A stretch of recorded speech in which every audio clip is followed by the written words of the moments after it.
Hi, welcome to Leftover Books. Today we're going to learn about Abe, the War Eagle. I don't know if you've ever heard of him. I never learned about him in school, and it's a really interesting story that I think everybody should know. So, starting with this antique picture, it's kind of falling apart.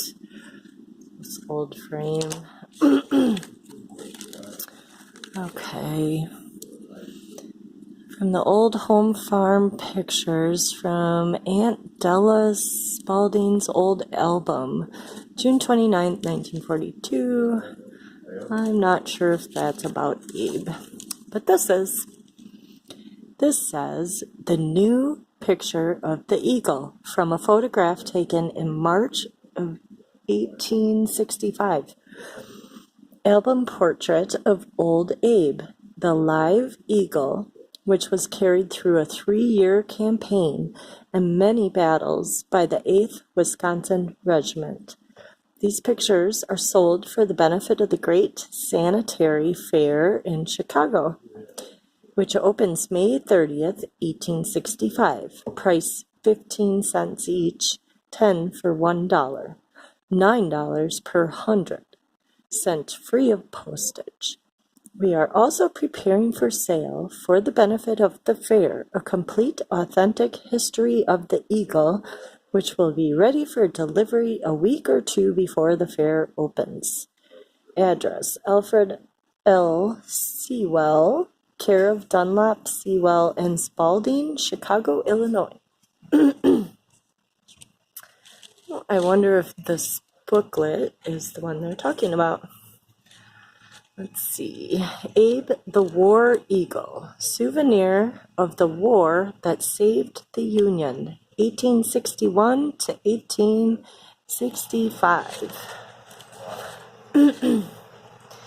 Abe the War Eagle, copyrighted by C.P. Nelson, 1899. So let's just double check what this said. Alfred Sewell, nope.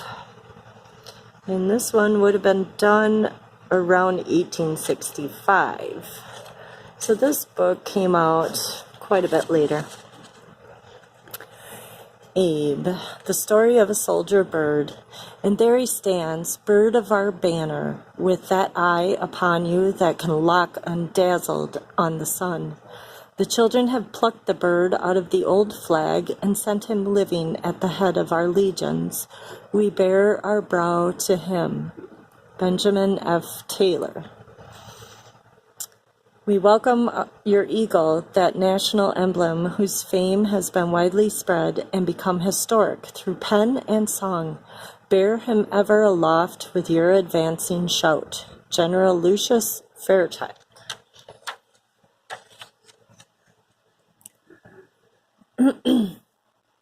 It is nearly 35 years since the close of the War of the Rebellion. All the young people of today have come upon the stage of action since. Some of the incidents of that war should be long remembered and handed down from sire to son. They give a clear insight into the spirit of men who saved the Union and made it possible all the victories since won. Such incidents should be placed within easy reach. Concerning one, we have grouped a few facts into such a compass as to require but a small investment of time to read. A young bird taken from its wilderness home became famous and had a magnificent home in a populous city. Poets sang its praises, and orators paid its homage with their choicest eloquence. Our story tells how it reached its fame. C.P. Nelson, Lynn, Massachusetts. One day in the spring of 1861, in upper Wisconsin, an Indian chief was passing through a dense forest. He discovered in a tall pine tree an eagle's nest. It was too high to reach by climbing, and he secured an axe and cut down the tree. The nest contained a young eagle. As it was unharmed by the fall of the tree, he took it home. It proved to belong to the Whitehead family. Chief Sky was chief of the Flambeau Band of the Chippewa Indians, and soon after led them down the river on a trading expedition. On the way, he sold the eagle to a farmer for a bushel of corn. The War of the Rebellion had then commenced, and as the eagle had become quite well grown and displayed quite a war spirit in the farmer's yard, to use the farmer's own words, it struck him like a brick one day that the eagle ought to go to the war. He took him to Eau Claire, where he was purchased from the farmer for $5 and presented to the Company C, which was being raised as a part of the 8th Wisconsin Regiment. To take a live eagle to the front would require a detail of one man as eagle bearer. There must be some return to warrant the captain to assent. After due consideration, he was received as a recruit by the company, and red, white, and blue ribbon was placed about his neck, and on his breast a rosette in the same colors. A perch was made for him, and around one of his legs was placed a leather ring, to which was attached a cord of sufficient length to enable him to reach the ground. An eagle bearer was appointed, and on September 26, 1861, with their bird of freedom, the living national emblem, and colors side by side, Company C bade goodbye to friends and marched away to join their regiment at Camp Randall in Madison. Along the route, they were greeted with great enthusiasm by the people. At La Crosse, $200 was offered for the eagle. On reaching the camp, the regiment received them with cheers. At this point, the eagle spread its wings and seized the flag in its beak. The eagle soon became a great pet for the whole regiment and a center of attraction for thousands of visitors. Captain Perkins of Company C gave him the name of Abe, in honor of our president, Abraham Lincoln. He was consecrated by Company C to the country's service. No sum of money, however great, could purchase him, and they declared that never should he be captured by the enemy. At the expense of the state, a new perch was made for him, it being a shield in the shape of a heart, on which were the stars and the stripes. Abe weighed over 10 pounds. His breast was full, his head large and well developed. His beak in length was nearly 3 inches, bending in a semicircle. The edges were very sharp, and at points as hard as steel and nearly the same color, but gradually changed, and at the base were a dark yellow.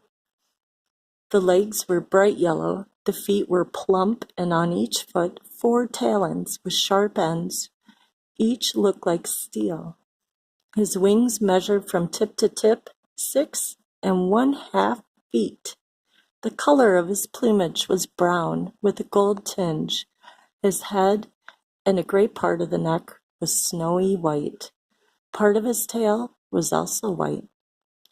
We now come to a very interesting part of the eagle. The wonderful mechanism of an eagle's eye enables him to round or flatten his eyes at will, by thus changing the focus of a small object on the ground can clearly be seen, while circling high in the heavens. The expression of Abe's eyes were very pleasant and fascinating. One, in describing them, said, "When inspired with ambition, it was a burst of sunlight through a white cloud, but when angry and feathers ruffled with rage, it was the lightning amidst the storm, and at all times glittered like fire." As we look at this wonderful bird and comprehend something of his powers, there comes the impression that he is rightly named King of Birds and worthy to be our national emblem. The regiment, now having been mustered in on October 12th, broke camp and started for the front. Great ovations awaited them at every point, and every regiment, Company C, bore the regimental colors. The eagle, borne aloft by the side of the colors, aroused great patriotic demonstrations. In passing through St. Louis, $500 was offered for the eagle. The company to which he belonged, having been recruited in Eau Claire, were called the Eau Claire Eagles, and the regiment became known as the Eagle Regiment.